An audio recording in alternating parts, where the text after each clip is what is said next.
ባንክ ማለት ጠረጴዛ፣ ባንክራፕሲ ማለት ደግሞ ጠረጴዛ መስበር እንደሆነ ያውቃሉ? የኤቲኤም ፒን አፈጣጠርን ጨምሮ ስለ ባንክ በርካታ አስደናቂ እውነታዎችን እናወራለን። ከእናንተ የሚጠበቀው ቻናላችንን ማነቃቃት ነው። ወደ ታሪኩ። ባንክ የሚለው ቃል የመጣው ባንካ ከተባለ የጣሊያንኛ ቃል ሲሆን ትርጉሙም ቤንች ወይም ጠረጴዛ ማለት ነው። በህዳሴው ዘመን ሬኔሳንስ በጣሊያን የነበሩ ገንዘብ ለዋጮች ንግዳቸውን የሚያካሂዱት በክፍት የህዝብ ቦታዎች በተዘረጉ ጠረጴዛዎች ወይም ወንበሮች ላይ ስለነበረ ስሙ ከዚያ ተወስዷል። አንድ ባንክ ከህዝብ የሰበሰበው መልሶ መክፈል ካልቻለና ቢከስር የተቀመጠበት ጠረጴዛ በህዝብ ፊት ይሰበር ነበር። ይህም ባንካሮታ በመባል ይታወቅ የነበረ ሲሆን ዛሬ ላይ ኪሳራን ለመግለጽ ባንክራፕሲ እንላለን። እንግዲህ ጠረጴዛ መስበር ለዚህ ቃል መነሻ ሆኗል ማለት ነው።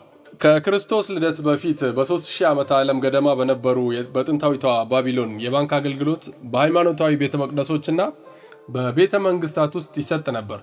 በወቅቱ ህዝብ እህልን፣ እንስሳትንና ውድ ማዕድናትን በቤተ መቅደስ ደህንነታቸው ተጠብቆ እንዲቆይ ያስቀምጥ የነበረ ሲሆን እንደ ዛሬው የወረቀት ገንዘብ ባልተጀመረበት ወቅት ማለት ነው።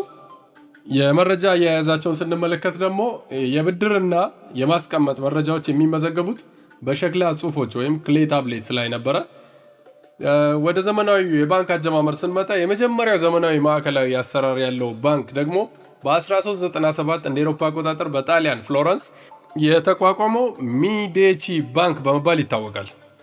የመጀመሪያው ኤቲኤም ማሽን የተተከለው በ1967 በለንደን በሚገኘው ባርክሌስ ባንክ ነው። ማሽኑን የፈጠረው ጆን ሼፈርድ ባሮን የተባለ ግለሰብ ሲሆን ሀሳቡ የመጣለት የቸኮሌት መሸጫ ማሽኖችን ከተመለከተ በኋላ ነበረ።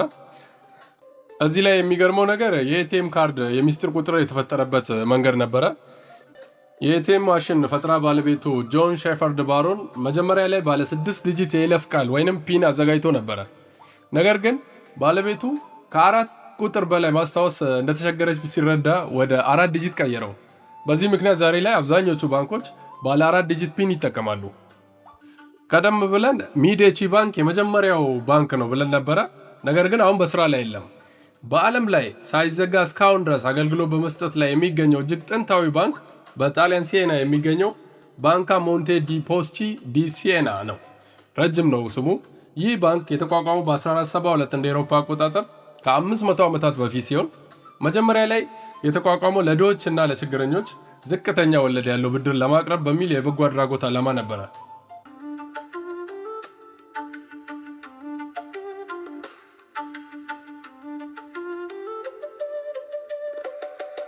በአሁኑ የዓለም ኢኮኖሚ ውስጥ ከሚንቀሳቀሰው ጠቅላላ ገንዘብ ውስጥ በአካል የሚጨበጠው ወይንም በወረቀትና በብረት መልክ ያለው ከ8 እስከ 10% ብቻ ነው። ቀሪው 90% ገደማ የሚሆነው ገንዘብ በባንክ የኮምፒውተር መረጃ ቋቶች ወይንም ዳታቤዝ ውስጥ በዲጂታል መልክ ብቻ የሚገኝ ሲሆን ይህ ማለት አይበለውና በዓለም ላይ ያሉ ሰዎች በሙሉ በአንድ ጊዜ ገንዘባቸውን በጥሬ ገንዘብ ለማውጣት ቢሞክሩ ባንኮች የሚሰጡት ጥሬ ገንዘብ አይኖራቸውም ማለት ነው። የስዊዝ ባንክ ሚስጥራዊነትን ስንመለከት የስዊዘርላንድ ባንኮች በሚስጥር ጠባቂነታቸው በዓለም ዘንድ የታወቁበት ዋናው ምክንያት በ1934 እንደ ኤሮፓ አቆጣጠር የወጣው የባንክ ህግ ነው። ይህ ህግ የደንበኞችን የባንክ መረጃ ለሶስተኛ ወገን መንግስታትን ጨምሮ አሳልፎ መስጠትን እንደ ወንጀል ይቆጥራል።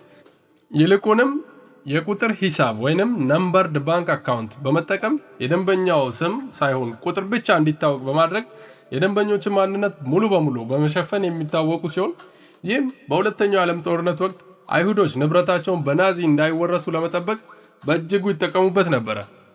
ሀገራት የራሳቸው የሆነ ማዕከላዊ ባንክ አላቸው። በስዊዘርላንድ ባዘል ከተማ የሚገኘው ባንክ ኦፍ ኢንተርናሽናል ሴትልመንት ወይንም BIS የማዕከላዊ ባንኮች ባንክ በመባል ይታወቃል።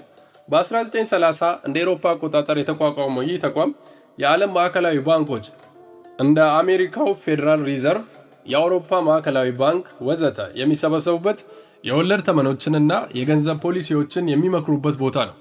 ይህ ቦታ የራሱ የሆነ ዓለም አቀፍ የበላይነት ያለውና ከስዊዘርላንድ መንግስት ህግና ፍተሻ ነፃ የሆነ ሉዓላዊ ግዛት ነው ማለት ይቻላል።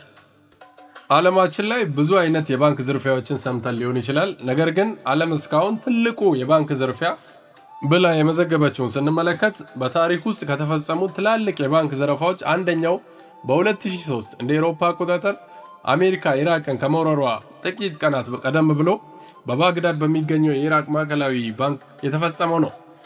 የኢራቅ መሪ ሳዳም ሁሴን ልጃቸውን ቄሳይ ሁሴንን በመላክ ከባንኩ ከ$1 ቢሊዮን በላይ ጥሬ ገንዘብ በሳጥኖች አስጭነው እንዲወስዱ አድርገዋል።